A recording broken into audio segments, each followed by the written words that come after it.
Hey, Sean Chandler here, giving my daily thoughts on the daily movie news. The big thing that came out over the last 24 hours, in my mind at least, is the first plot synopsis for Thor Ragnarok has come out. I'll just read it to you real quick. In Marvel Studios Thor Ragnarok, Thor is imprisoned on the other side of the universe without his mighty hammer and finds himself in a race against time to get back to Asgard to stop Ragnarok, the destruction of his homeworld and the end of Asgardian civilization, at the hands of an all-powerful new threat, the ruthless Hela. That's a long sentence. But first, he must survive a deadly gladiatorial contest that pits him against his former ally and fellow Avenger, the Incredible.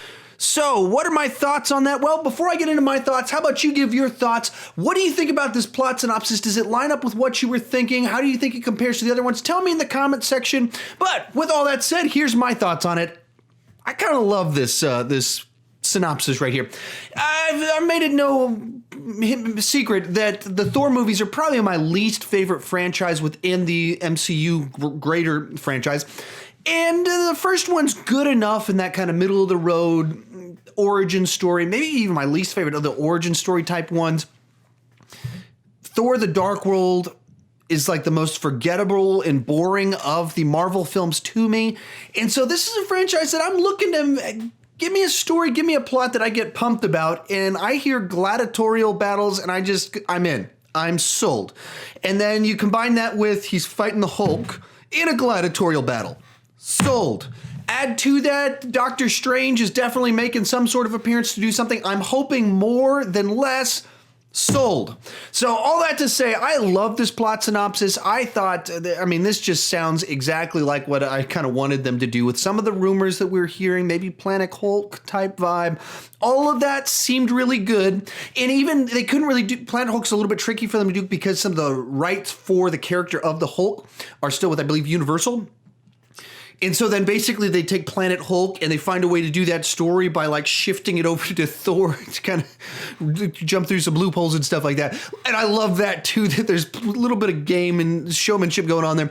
But I'm very excited about it. Sounds good to me. How about you? Tell me in the comment section, what do you think about this plot synopsis, the idea of a gladiatorial battle in space with the Thor and the Hulk battling other aliens that are all powerful and then going back to Asgard to save the day? Sounds great to me. How about you? Here's a quick roundup of a couple other stories this week that I didn't talk about that I had a couple of thoughts on. So in an interview just a couple days ago, Matthew McConaughy says that he passed on the character of, I think Ego's the name, that's the father of Star-Lord in Guardians of the Galaxy 2 in order to be in the Dark Tower. So in it he said, yeah, the Guardians of the Galaxy is pretty great, but the opportunity with the Dark Tower was to invent my own character in a new franchise, and it just seemed like a better opportunity to me when many people could do a great job in Guardians of the Galaxy 2.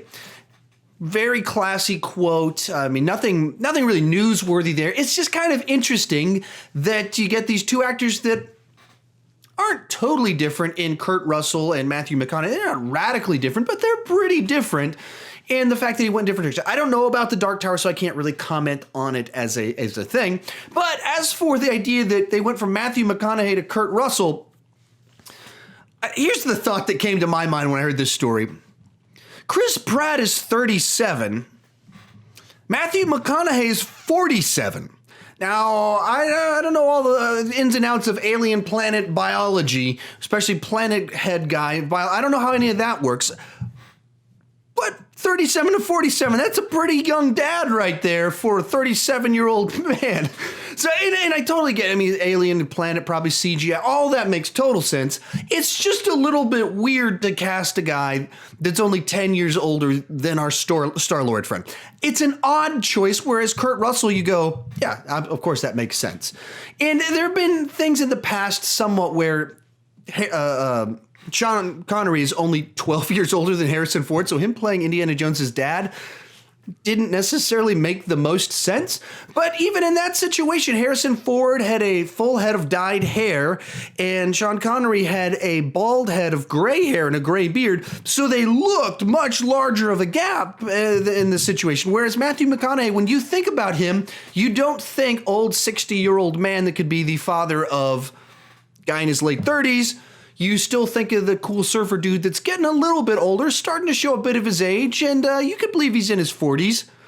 You don't believe that he's the dad of a guy that's almost in his 40s. So that was a weird choice for me. How about you? Tell me in the comment section what you thought about it. The last thing I want to talk about, the first picture of Bryan Cranston as Zordon has been released, and it's like the most non-newsworthy story you can imagine. It's a blurry cell phone picture of something from a distance. And so you can kind of see the coloring of it. You can, okay, that's Bryan Cranston's face. And it's like over a rock instead of in a cheap command center. But it's not like an official picture. It's not a release. It's not a clip. It's just kind of like, so there was something where someone saw something and they snapped a picture with their phone of it. It tells you nothing. It shows you nothing. Really not newsworthy, but all these people are going, first look at Zordon. Come on. I mean, this is the stuff that I'm talking about it because people are talking about it, but it's so not newsworthy. It should just be kind of like some people tweeted it out and like, oh, cool. But it's not a first look. It's nothing like that. It's just a picture that, okay, it's a head floating above rocks that's blurry. Cool. But tell me, what do you hate? Is it, it drives me nuts when they announce pictures like this as the first look, as it's revealed. Finally, I hate that stuff. It drives me nuts because that's not what it is. It's a crappy cell phone picture of Bryan Cranston as Zordon in this. So does that stuff drive you nuts, or do you kind of appreciate seeing that type of thing and you want all the news you can get? Tell me what you think below. I'd love to hear from you. Talk about the weekly news. With that said, I'm completing my first week of kind of doing these daily little snippets, my thoughts on the movie news that I heard about that day.